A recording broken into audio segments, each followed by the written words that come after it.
siempre uno, como profesor universitario, deja en cada uno de los exalumnos algo y después lo reconoce. Por lo tanto, para mí un abrazo de cada uno de ellos es algo muy agradable, muy reconfortante. Es raro que yo venga acá, pero les voy a contar cuál ha sido el secreto. Yo estaba dando una conferencia en otro lugar y de pronto se acerca una de las personas que estaba como asistente y me dice: ¿yo me puedo sacar una foto con usted? Bueno, sí, cómo no. Y ahí empezó un rapport, una situación simpática, y la persona era Franco Miñola, o sea, y a partir de eso nos escribíamos y un día me dice: ¿usted no vendría? ¿Y por qué no? Bueno, y por eso estoy acá y les agradezco que me hayan nombrado visitante ilustre. Para mí es un honor, lo voy a llevar con orgullo, con mucha alegría, y va a estar en mi despacho seguramente con un vidrio y con el marco adecuado. O sea que les agradezco a todos ustedes porque sé que cada uno de ustedes ha tenido algo que ver en esto. Bueno, esta situación del dengue es una situación bastante desagradable. Y yo les quiero contar por qué tenemos una enfermedad africana, por qué tenemos un mosquito africano que nos tiene arrinconados. Y vamos a tener que defendernos de alguna manera porque hay un presagio maléfico realmente. Porque aún habiendo estudiado, la Universidad Nacional de Córdoba, el Centro de Enfermedades Tropicales, trabaja con una universidad alemana que se llama Tubinga y hace las predicciones matemáticas. Y Tubinga nos dijo de que nosotros íbamos a tener este problema dentro de 13 semanas. Sin embargo, se adelantó 13 semanas el dengue. Ya hay casos en Córdoba, casos en La Rioja, y no he podido verificar, pero tengo entendido que hay 1 o 2 casos también en Entre Ríos. Por lo tanto, quiere decir de que si el año pasado fue duro y acá en el proscenio o entre los asistentes hay gente que ha tenido dengue, ha padecido dengue, debe prestar atención a todo lo que nos puede suceder, porque yo también, después de una conferencia en Corrientes, tuve un cuadro de dengue que fue espantoso. Por lo tanto, es una enfermedad rara, exótica, tropical, dinámica, que no todos los organismos reaccionan iguales y hay gente que fallece por esto. Entonces, tenemos que de una u otra manera tener las herramientas adecuadas para poder defender. La primera pregunta que tendríamos que hacernos: ¿por qué tenemos dengue, una enfermedad tan lejana para nosotros? Esto que ustedes ven acá es el mundo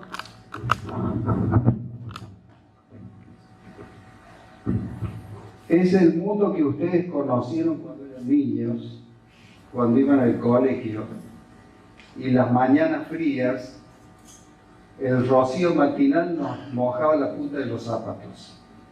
Este es el mundo que nosotros conocimos cuando tenía Argentina clima continental y clima marítimo. Todas estas fotografías son del Instituto Bullis de nuestra Universidad Nacional, que está en la CONAE, trabaja con la CONAE. Este que está acá es el mundo actual, un mundo que se está calentando, que no puede expeler a la noche, a la atmósfera, todo el calor, y se están derritiendo los casquetes polares con unas consecuencias realmente tremendas.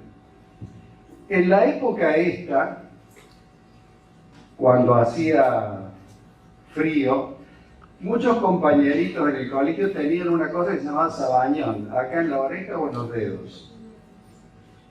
Usted sabe que los dermatólogos que quieren mostrar eso, que se llama eritema pérneo, a los alumnos en la cátedra de dermatología no se encuentra más, porque Argentina se tropicalizó. Argentina cambió totalmente todas sus isobaras, sus isoyetas y sus isotermas, totalmente visibles. Ya no somos más que el clima continental ni el clima marítimo. Por lo tanto, tenemos el riesgo por ejemplo, que se nos están derritiendo todos los glaciares, que es el único reservorio de agua potable. Este es el glaciar Uppsala, año 1924. Ahí está la fecha, fotografías argentinas, y este es el Uppsala hoy, totalmente derretido. Ahora, esto nos está diciendo de que están sucediendo cosas que no son buenas para el futuro.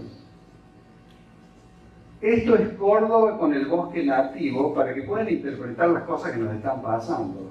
El bosque nativo en Córdoba en el año 1904 y el bosque nativo en el año 2004.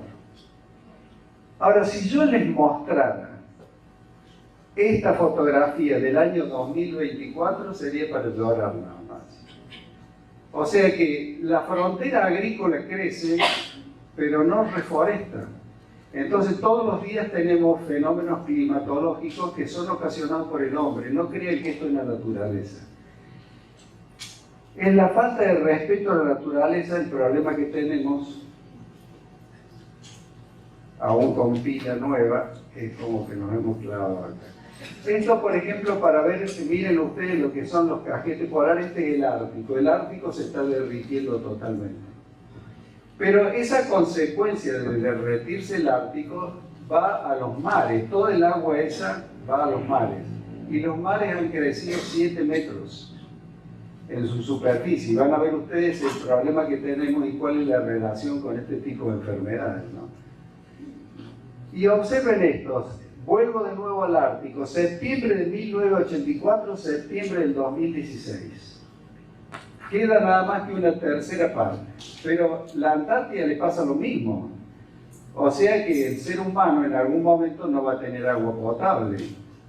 Y ese es el problema que están avisorando algunos líderes políticos que están hablando ya de la Tercera Guerra Mundial por falta de agua. Y yo les voy a dar datos que son más concretos que estos todavía. Cuando estábamos en el colegio secundario estudiábamos la isla más grande del mundo, que es Groenlandia. Groenlandia tenía desde el piso hacia arriba 30 metros de hielo eterno. Groenlandia se derritió, miren ustedes. Del año 2012 son estas fotografías. Groenlandia está derretida. Pero cuando se derrite el hielo, tanto de la Antártida como del Ártico, como de Groenlandia, empiezan a aparecer cosas que estaban escondidas, que nosotros no las conocíamos algunas. Animales prehistóricos que no están en la escala zoológica, desconocidos también. Pero yo voy a hablar de cosas curiosas y raras para poder introducirme en el tema del dengue. Ustedes dirán, ¿qué tendrá que ver Hitler, líder nazi, con la conferencia de hoy en Arroyo Cabral? Bueno, entre una de las cosas que al derretirse el hielo se encontraron en el Ártico, una famosa base de submarinos que estaba totalmente tapada por el hielo, totalmente subrepticia, nadie la encontraba, hasta que se derritió todo y empezaron a haber torpedos, porque los submarinos se reaprovisionaban ahí. A los que sean inquietos y quieran entrar, esto tiene páginas y páginas y páginas para leer que son muy interesantes. Y a los que les gusta la aviación, dicen que esta base, los días que el clima no era bueno, avisaban a unos aviones que tenían los alemanes que se llamaban Stuka. Eran unos aviones mortíferos, pero eran muy malos y la climatología no los ayudaba. Y tenían un tren de aterrizaje fijo, que los hacía inclusive más endebles para los vientos fuertes o para las tempestades. Entonces desde ahí, con el sistema Morse, avisaban, pueden salir los Stuka o pueden no salir los Stuka. O sea que era para submarinos y para avisar la salida de aviones. Pero si eso les llamó la atención, esto es más impactante aún. Cuando se derrite el hielo, aparece esta base norteamericana, donde después pudieron entrar los periodistas, y estos túneles que están acá, que eran totalmente crípticos, nadie los veía, son túneles que tienen de 4 a 5 kilómetros de profundidad. Estaban todas las ojivas nucleares, esto es del año 1956, en plena Guerra Fría de Estados Unidos y Rusia. Eran bases que inclusive hoy, fíjense qué cosa curiosa, hay un periodista, Wright, que es de Oregon, que entró con un aparato Geiger y todavía hay reacción del aparato Geiger a la presencia de material radioactivo por haber estado esas ojivas. O sea que están apareciendo cosas rarísimas porque el hielo se ha derretido prácticamente 30 metros, 25 metros, 15 metros según los lugares que les estoy mostrando. Quiere decir que el mundo se está calentando y eso no es bueno para nadie y menos para nosotros por la enfermedad que nos convoca. ¿Cómo actúa esto en las especies y cómo actúa en nosotros los seres humanos? En primer lugar, el Comité de Expertos de Naciones Unidas dice que hemos entrado, y esto para las maestras, si hay maestras acá, es fundamental porque esto hay que enseñarlo, hemos entrado en la 6ª extinción masiva. De aquí en adelante, en pocos años, van a desaparecer 1 millón de especies entre especies vegetales y especies animales. Entonces, atención con esto, porque ya se está viendo que hay muchas que han desaparecido y esta es una de las próximas que va a desaparecer, la del oso polar. Quedan muy pocos. Están todos satelitalmente inventariados, son poquísimos los que quedan y quedan muy pocos porque no tienen sustento, no tienen dónde apoyarse y para buscar su alimento tienen que nadar y se agotan y demás. Y ha sucedido algo muy curioso, donde los zoólogos lo explican de una manera muy interesante, pero estoy seguro de que ustedes lo van a vivir y lo van a entender mucho mejor. Porque en este grupo hay personas que tienen piezas enteras de ositos de peluche de regalo de sus novios. Y conozco algunas.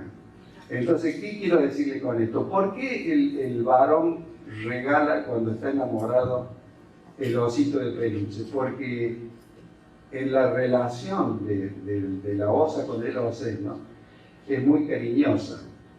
Y ustedes me dirán, pero ¿por qué me hace esta introducción? Le hago esta introducción porque la especie tiende a desaparecer por esto. Las hembras, por el hambre, se están comiendo la cría, cosa que jamás sucedió. Nunca en la historia de la zoología hay nada que escriba que esas hembras cariñosas podían agredir a la cría, al contrario. Van a encontrar ustedes, si buscan por Google, van a encontrar infinidad de cosas que les va a llamar la atención del afecto, cómo juegan y demás con sus niños. El hambre hace esto, y esta especie está en una situación sumamente frágil. A esta osa, el doctor Yuri en el Instituto Bullis la siguió de una manera muy curiosa con los satélites, porque nuestra universidad es muy grande, tiene muchas cosas. En Falda del Carmen está la CONAE, pero detrás de la CONAE está el Instituto Bullis, que es nuestro, de nuestra universidad. Y esta es una hembra joven, duró 48 horas, o sea, no tenía sustento ni fuerza ni para alimentarse ni para nadar. Entonces, hay muchas especies que están en un riesgo muy importante y es fundamental que ustedes lo sepan. Ahora, si los mares aumentan de tamaño, ya hay un movimiento a nivel de inmobiliaria en el mundo, en el Mediterráneo, en Punta del Este, en el Pacífico, en Chile, que no compre más la gente en primera línea. Porque si aumentaron 7 metros, pues esta fotografía que les traigo es de Barcelona.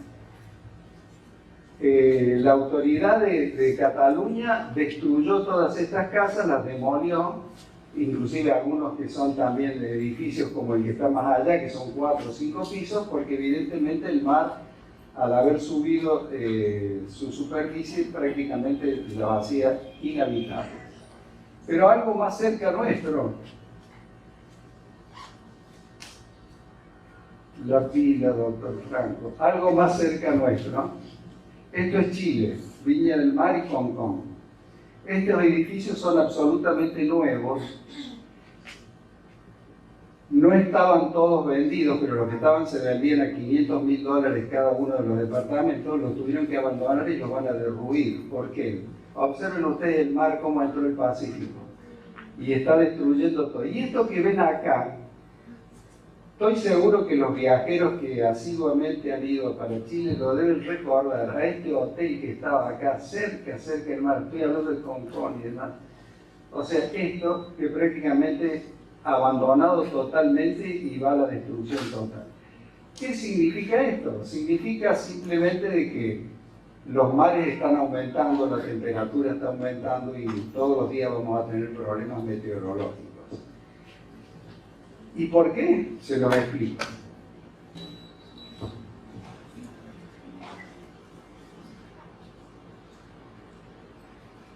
¿Cómo hacemos? Esto es Córdoba, Pozo del Molle. Este fenómeno no había ocurrido nunca. ¿Y por qué ocurrió? Porque toda la extensión por fuera del Pozo del Molle es todo sembradío. Cuando llueve 100 milímetros, 150 milímetros o 200 milímetros en pocas horas, la ciudad se inunda. Y ustedes me dirán, sí, pero después en poco tiempo volvemos a la normalidad y lo único que tenemos que cambiar es el electrodoméstico o tenemos que cambiar un mueble. Están equivocados. Usted pierde su memoria, pierde su historia. Usted perdió la foto en el regazo de su abuela, usted perdió las fotografías que tenía cuando iba al colegio, las fotos de adolescentes, sus compañeros, su madre, usted con su madre, con su padre y demás. Se pierde la memoria con una inundación. Y esto nos está sucediendo todos los días. San Francisco se nos inundó hace muy poquitos días, muy pocos, 2 o 3 quincenas. 200 milímetros de golpe, nunca se había visto. Y sus vendas. Todos viajaban a Egipto porque creían que iban a encontrar cosas y demás. ¿Y qué encontró el discípulo de Linneo? Encontró esto. Resulta que lo pica y empieza a sentirse muy mal. Él había hecho la descripción, papel y lápiz. Y empieza a sentirse mal. Entonces, mal. ¿Y qué se hace cuando uno se siente mal? Quiere volver a su casa. Y quiso volver a su casa con el mismo camino que había emprendido para llegar a Egipto. Llegó a Esmirna, en Turquía, la famosa Esmirna de las frutas secas y demás, de los higos secos, y muere en Esmirna. Pero cuando él estaba ya con los últimos estertores de su vida, le puso: esto me lo hizo el desagradable de Egipto. Y es el nombre y la traducción que tiene este mosquito cuando uno dice el Aedes aegypti, que es del griego. Aedes aegypti quiere decir el desagradable de Egipto. O sea, realmente al que lo describió, lo mató. Ahora, si ustedes analizan y quieren ver cuál es el origen y la taxonomía, va a figurar Linneo. No va a figurar su discípulo, sino va a figurar el profesor original. Las características de este mosquito, recuerden que vuela poco, es atigrado blanco-negro, y prácticamente hoy es la enfermedad más difundida que hay en el mundo de las infecciosas. Y es por los tifones y los huracanes prácticamente son todos los días. Porque usted toma el diario o escucha la radio y un huracán aquí, un huracán allá y demás. Hoy, nosotros estamos hablando hoy, y acá hay muchos descendientes de italianos, Sicilia está inundada. Pero no una inundación de un poco de agua, no se puede caminar. El agua arrolla todo y se está llevando automóviles, está entrando a las casas y demás. Sicilia, Italia. Y la sexta extinción masiva. Bueno, entonces cuando ustedes pueden interpretar todas estas cosas, van a entender por qué tenemos enfermedades tropicales. Y esto es fundamental para que lo entiendan, porque esto es África. Ya prácticamente tenemos enfermedades africanas y tenemos mosquitos africanos. Y les voy a contar cómo se descubrió este mosquito, y creo que es muy importante, y qué le hizo al primero que lo describió. Entre el 1700 y el 1800 había un hombre que era un genio reconocido por todo el mundo en la Universidad de Uppsala, en Suecia. Y ese hombre se llamaba Linneo. Siempre se dijo, y cuando uno estudia, era un médico, pero cuando uno estudia y demás, que además era botánico y demás, la gente hablaba muy bien de él. Y sus profesores no eran llamados profesores adjuntos como nos llamamos nosotros. Le llamaban los apóstoles, Linneo y sus apóstoles. Goethe el dramaturgo alemán dijo de que nunca conoció en su vida una mente tan brillante como la de Linneo. Y Rousseau, el filósofo, dijo: estoy estupefacto, nunca vi un hombre que tuviera tanta lucidez como Linneo. Y podría estar horas enteras hablando de Linneo. Entonces Linneo, en aquella época, hace mucho tiempo, manda uno de sus discípulos, que a la sazón era lo que acabo de mencionar, a Egipto para que clasificara mosquitos o para que clasificara elementos biológicos que pudiera encontrar. A él le tocó a Erich Schwytz, así se llamaba la persona que él mandó. Era un apóstol del Linneo. Llega con muchísima dificultad a Egipto. Era toda la época esa de que todo el mundo quería ir a Egipto porque iba a tropezar con joyas, de las tumbas le iban a vender cosas y demás. El mundo estaba realmente subyugado con Egipto. A tal punto que se veían estas cosas. Esta foto me costó muchísimo encontrarla y pedí ayuda a varios profesores. Un vendedor ambulante 1820, escuchen, miren, un vendedor ambulante 1820 vendiendo momias saqueadas de tumbas de poca calidad, porque estas son momias de poca calidad. Las tumbas verdaderas, donde sacaban y saqueaban todas las joyas, eran mucho más importantes. Bueno, la cuestión de que totalmente en somnolencia, nadie le compraba nada, pero algunas momias que estaban inclusive sin sus vendas. Todos viajaban a Egipto porque creían que iban a encontrar cosas y demás. ¿Y qué encontró el discípulo de Linneo? Encontró esto. Resulta que lo pica y empieza a sentirse muy mal. Él había hecho la descripción, papel y lápiz. Y empieza a sentirse mal. Entonces, mal. ¿Y qué se hace cuando uno se siente mal? Quiere volver a su casa.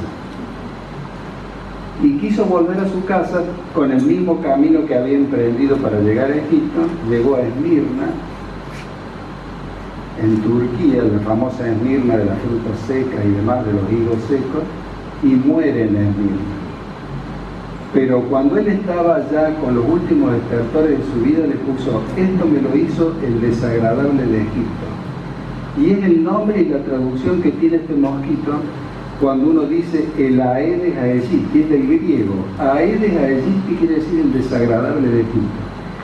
O sea, realmente al que lo describió, lo mató. Ahora, si ustedes analizan y quieren ver cuál es el origen y la taxonomía, va a figurar Linneo. No va a figurar su discípulo, sino va a figurar el profesor original.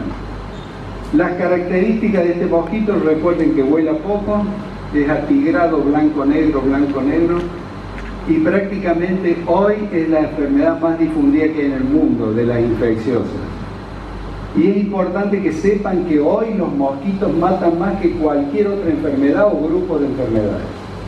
Entre lo que es el paludismo, las fiebres del Nilo, esto del dengue, chikungunya, zika y demás, los mosquitos son los que más matan, y fiebre amarilla. O sea, hoy las estadísticas hablan de que los mosquitos están en primer lugar.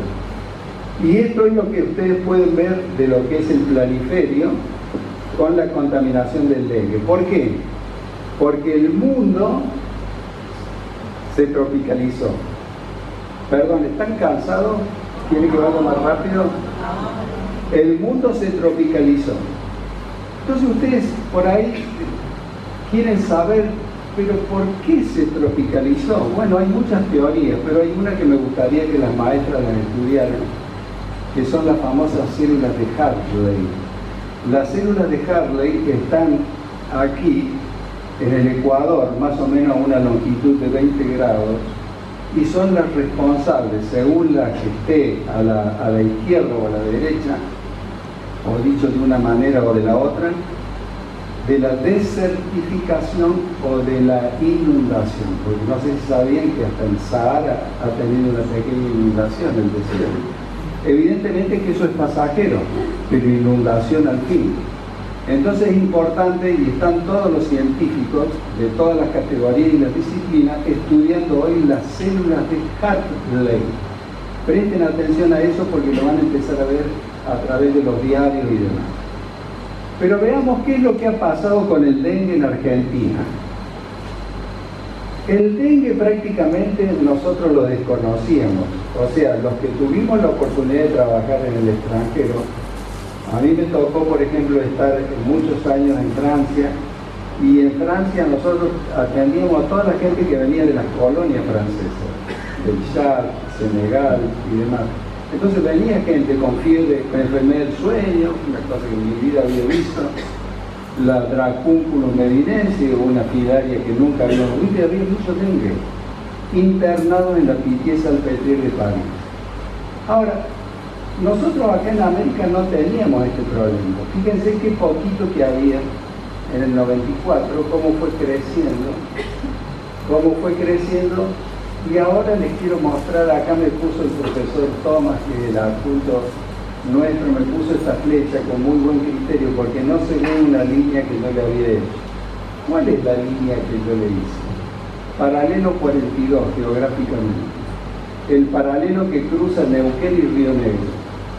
Resulta ser de que nuestros libros, y eso está en las bibliotecas, decían, y deben, algunos de mis queridos exalumnos lo deben tener, algunos todavía decían, nunca una vinchuca, nunca un mosquito va a pasar el paralelo 42. Hoy hay mosquitos Aedes aegypti y desagradables de Egipto en Bariloche. Hay casos en Neuquén poco, hay casos en Río Negro poco, hay casos en Chubut poco, por suerte. Pero ya tienen temperatura de 39 o 40 grados. Ya no es ninguna barrera inviolable el paralelo 42. O sea que Argentina hoy está totalmente teñida, hasta acá está totalmente teñida, o sea que acá, para interpretar, y vuelvo a insistir para los docentes de la zona, esto está totalmente teñido por dengue. ¿Qué características tiene esta fiebre del dengue, que lo vamos a aprovechar bien, porque acá hay personas que conocen mucho el tema y vamos a poder charlar tranquilos? Recuerden esto: fiebre, dolor de cabeza, dolores musculares y articulares, náuseas, vómitos, erupciones cutáneas, y puede o no haber manifestaciones hemorrágicas simples o graves. En el Caribe le dicen la rompehuesos, o sea que no le dicen, che, Marta tiene dengue, dicen, Marta tiene la rompehuesos. Luisa está con la quebrantahuesos, la denominan así. O sea, en los países de América Central le dicen la rompehuesos o la quebrantahuesos. Y es una patología que evidentemente está ocasionada por un virus. Hola. Y es una patología que está ocasionada por un solo virus que tiene 4 disfraces. Esos 4 disfraces se llaman serotipo, 1, 2, 3, 4.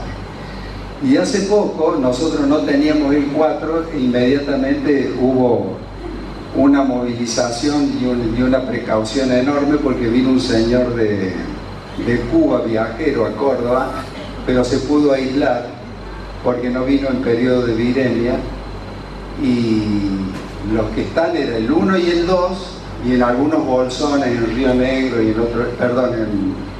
en Entre Ríos, algunos bolsones del número 3. Pero es problemático esto que les cuento, porque la gente que tiene dengue y lo tiene por primera vez va a tener una defensa y va a tener anticuerpos hacia el serotipo que le puso el mosquito la primera vez. Es más, si no existiera más que un solo serotipo, la primera vez nos quedaríamos hasta la muerte, nos quedaríamos protegidos contra el 1, por ejemplo. Pero el problema es que si viene otro mosquito y te pone el 2, o te pone el 3, o te pone el 4, sucede algo muy raro, que no sucede en la mayoría de las enfermedades, que es como que chocan, hacen una sinergia de potenciación los anticuerpos, y van con una proteína que ellos tienen a destruir todo el endotelio, la parte interna del aparato circulatorio, y la sangre se va, las plaquetas bajan y la sangre se va del lugar donde tiene que estar. Por eso yo siempre hago función y cuento en clase lo que me comentó el doctor Mario Viñolo. Mario Viñolo ha sido presidente de la Sociedad de Forenses de Argentina, y es para que, usted estoy seguro que lo conocen, es un hombre que sale mucho en televisión, el caso Nora Dalmazo, ¿se acuerdan del Río Cuarto? Bueno, él manejó la autopsia, pero además ha estado en infinidad de cuadros donde hubo que exhumar cadáveres por cuestiones judiciales horribles. Estaba Mario Viñolo. Mario Viñolo estaba haciendo una autopsia de una joven de 23 años en San Francisco, provincia de Córdoba. La joven muere, la chica estaba embarazada, el bebé vive, y él me escribe, lo tengo todavía guardado, inclusive siempre lo comento yo en distintos medios y lo consultan a Mario Viñolo. Y Mario Viñolo me dice: Hugo, estoy aterrado. Hugo, estoy aterrado con lo que veo. Un hombre de 50 años de profesión. ¿Y por qué estaba aterrado? Porque él dice: mirá, es una cosa tremenda, está como una manguera agujereado, toda la sangre se va, en cuestión de horas se va a la cavidad abdominal o a la cavidad torácica. Ahora, yo siempre digo que hay enfermedades que son impactantes. Esta es una enfermedad impactante. Aunque el resultado pueda hacernos daño, pero esta es una enfermedad impactante inclusive por la evolución que tiene. Pero cuando este hombre fue comentado en el Consejo de Médicos de Córdoba en una reunión de junta directiva, y decía: estoy aterrado con lo que veo.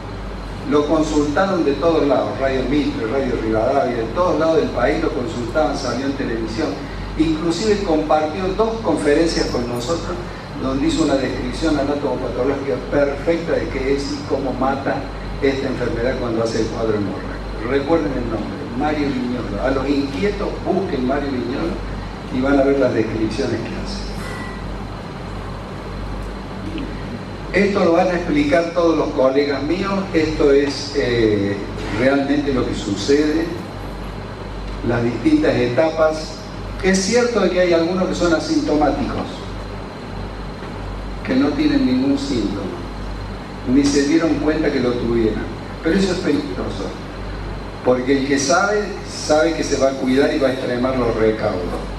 En cambio, el que nunca supo que tuvo, si tiene la mala suerte de esta ruleta rusa de que le pongan otros, puede tener un disgusto. Entonces, son 3 o 4 posibilidades donde el organismo va teniendo desde un grupo sin signo de alarma hasta grupos que pueden tener signos de alarma o cuadros graves. Esto es parte de lo que es un dengue hemorrágico, donde no podemos frenar porque las plaquetas bajan notoriamente. Y nunca se olviden que muchas personas dicen: tuve dengue y bajé mucho de peso. Lo han oído eso, hay personas que han bajado 10 kilos, 8 kilos. El cuadro febril y la lesión temporaria hepática son los que hacen que realmente el estado calamitoso que se vive, porque es un espanto, hay que vivirlo para poder explicarlo, lleve a esa situación. Bueno, un comentario y un hecho histórico.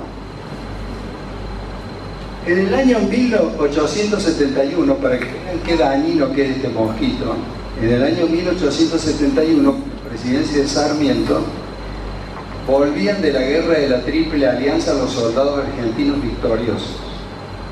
En la guerra de la Triple Alianza, Uruguay, Brasil y Argentina lucharon contra Paraguay, que lo dejaron sin hombres a Paraguay. Por eso van a ver ustedes que la mujer paraguaya es muy distinta en lo que es Latinoamérica al resto de los países. Fíjense en este detalle. La gente que volvía de la guerra de la Triple Alianza volvía con fiebre amarilla transmitida por este mosquito. Eran 21.000 muertos en Buenos Aires de aquel entonces. No tenían cómo disponer de esos cadáveres. Sarmiento lo llama Avellaneda, Nicolás Avellaneda, que debe haber alguna calle por acá que se llama Avellaneda, y le dice: tenemos que armar otro cementerio. Y Avellaneda le dice: lo vamos a hacer en las 80 hectáreas detrás de la chacrita de los jesuitas. Detrás de la chacrita de los jesuitas, el cementerio más grande del mundo hasta muchos años después. Chacrita se degeneró el nombre por el uso, quedó como Chacarita, quedó como el pueblo de Chacarita, la estación Chacarita, y hasta un equipo de fútbol que se llama Chacarita. Y ahí están dispuestos los 21.000 cadáveres que produjo este mosquito por la fiebre amarilla. Entonces nosotros ya habíamos recibido algún daño de... Esto no hace más que demostrar que es un mosquito que realmente hay que destruirlo. Esa es la palabra subrayada, hay que destruirlo. No puede ser de que una cosa tan insignificante y africano nos tenga amedrentados, siendo de que nosotros tenemos inteligencia y fundamentalmente estamos en una escala zoológica muy superior como para destruirlo. Entonces tenemos que usar todo lo que está a nuestro alcance. Por lo tanto, les quiero mostrar algunas cosas para ir defendiéndonos. Hay tres tipos de lucha: mecánica, química y biológica. La mecánica, hay que volver a los tules. El tul es lo más barato que hay, viene doble ancho. El textil es lo más barato y accesible. Hay infinidad de exalumnos nuestros que son directores de hospitales que han mandado a hacer tules. El último que he ido a visitar y que lo he felicitado, el director del Vicente Agüero de Jesús María, hizo hacer como 20 tules. ¿A quién pidió hacer los tules? A las voluntarias, a las mismas enfermeras, de una manera muy simple. Compró un rollo y tiene todas las camas, porque el enfermo de dengue tiene que estar aislado, porque si no va a venir un mosquito, lo va a picar y se lo va a pasar a uno que está sano. Pero la casa familiar tendría que tener. La cuna del niño tiene que tener tules. El Moisés tiene que tener tules. El niñito de 6 meses de Santa Fe no hubiera muerto el año pasado si hubiera tenido un tul el Moisés. Y los matrimonios en el norte le están volviendo al tul. No sé exactamente por qué, si es por lo que dijo García Márquez, el premio Nobel de literatura, que dice que debajo de un tul se exacerba la pasión.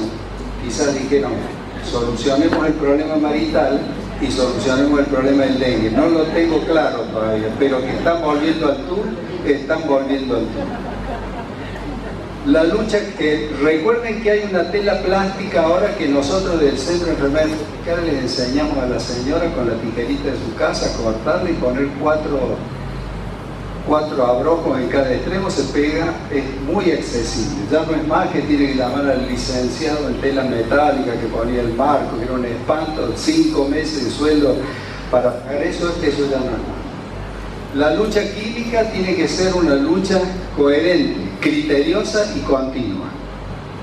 Si yo paso hoy por toda esta manzana y le digo a la gente, abra puertas y ventanas, y uso un insecticida amable con el ambiente, mato al adulto macho y al adulto hembra. Si paso en 10 o 15 días, voy a matar al adolescente que se transformó en adulto macho y adulto hembra. Y si paso en 10 o 15 días, continuidad, mato del huevo que salió la larva, la pupa, el adolescente y el adulto macho adulto. Rompo el ciclo biológico. Si paso una vez y no vuelvo en 3 meses, corro el riesgo que el mosquito, a partir del exoesqueleto impregnado de quitina y sales calcáreas, me haga un cuadro de resistencia. Entonces, coherencia, continuidad. Y el uso de repelente, acá hemos tenido nosotros una experiencia, esto lo hizo nuestra universidad, lo hizo el profesor Yuri cuando era rector, lo hizo el actual decano de medicina. Es más, vengo de un acto en el maternal donde ante 300 mujeres que están por parir y que las cuida el gobierno, les regaló la Universidad Nacional de Córdoba un frasquito de repelente a cada una. Hay que conseguir la droga DIT, que es esta que está acá, en droguería. Y en los barrios nosotros estamos enseñando a nivel de centros vecinales que nos traigan botellitas higienizadas, y si lo diluimos al 10 dura 4 horas, y si lo diluimos al 30 dura 6 horas. ¿Cuánto nos salió la primera experiencia que hicimos? 400 pesos cada botellita de 250 centímetros. Entonces hay forma de defenderse, pero hay mucha indiferencia. muchos virus y mucha indiferencia y falta de criterio. Esto es como novedad, se lo cuento, esto está en nuestros libros de la Facultad de Medicina desde hace muchos años. Esto es un invento que hicieron los israelíes, los judíos, eran judíos en esa época, siguen siendo judíos, inclusive iban con el asesoramiento espiritual de un rabino. Ese rabino se llamaba, ya murió, Esde Elayahu. Por eso el kibutz se llama Kibutz Esde Elayahu. Ellos tenían un problema, tenían hambre. Recuerden que Israel se fundó en 1948. El problema era que era un desierto, una tierra estéril, agreste. Ellos fueron con el famoso tif-tuf, ese gota a gota, fueron haciendo cosechas, pero las cosechas se las arruinaba la mosca de la fruta o mosca del Mediterráneo. Entonces idearon que si ellos tomaban los machos, los criaban en un garage, era un garage, mataban a las hembras, pero los sometían a rayos gamma a los machos salían con la pulsión, las buscaban desesperadamente a las hembras para copular, pero la hembra no quedaba grande. A partir de eso, observen esto y presten atención de que uno puede lograr cosas como se pueblo con algunas empresas. Se formó la empresa BioBee. La empresa BioBee cotiza en la bolsa de Nueva York.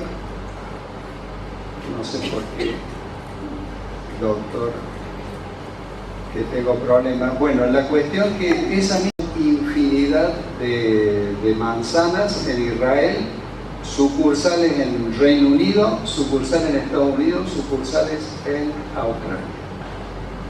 Y por suerte nos prestaron atención y los mendocinos empezaron a hacer lo mismo.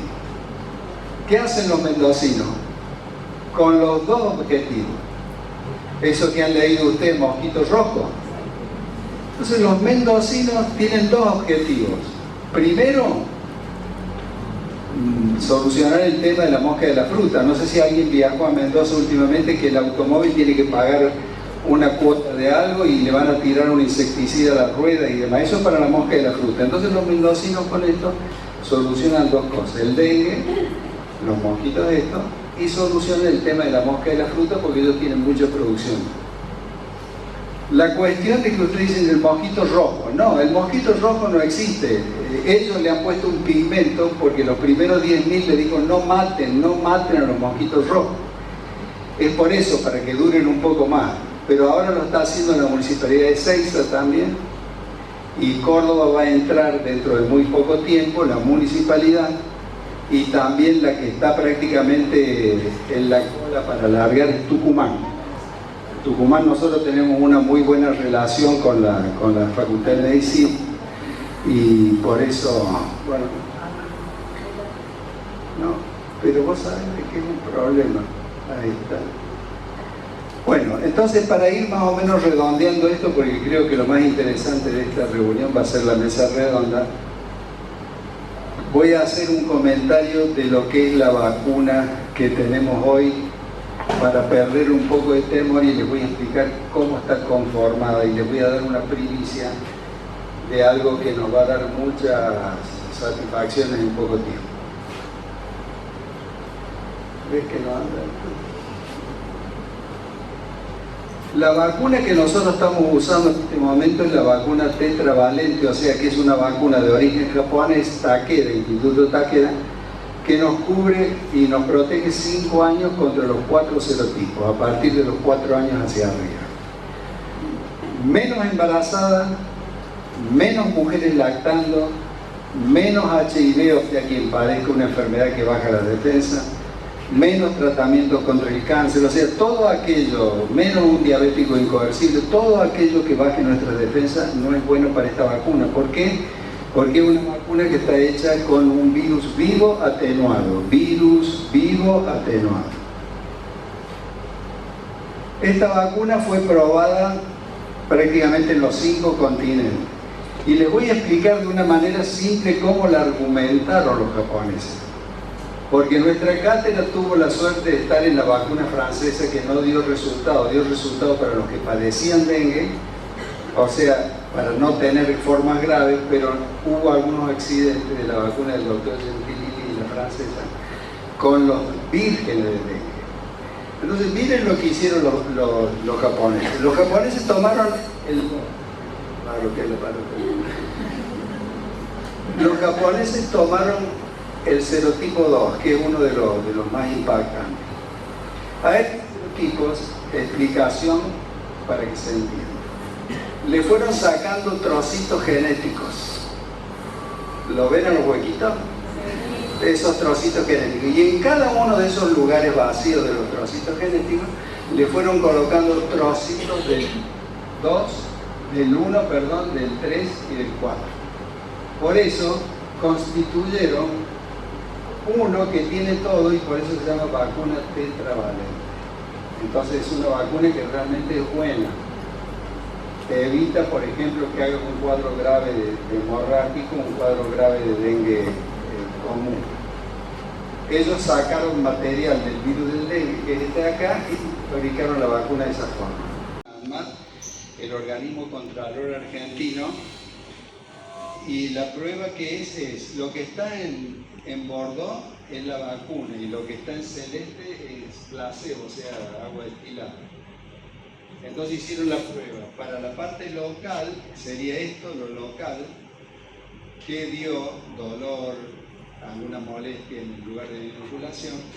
Y acá está de nuevo la vacuna y el placebo para la parte, diríamos, para la parte general, donde hay dolores de cabeza y a lo mejor un día de decaimiento y demás. O sea que la vacuna es buena. Y para terminar les voy a dar una cosa que me ha dado muchísima alegría. Ustedes saben que Córdoba tiene 1.650.000 habitantes a partir del nuevo censo, la ciudad de Córdoba. Pero la ciudad de Córdoba no tenía bandera. Entonces se hizo un concurso internacional, se adoptó una bandera y por primera vez, en vez de dársela a un deportista, gobierno y ciudadanía se la dieron a un médico en representación de todos los médicos, y ese médico fue escoltado por el Regimiento General Balcarce, 70 soldados con banda y con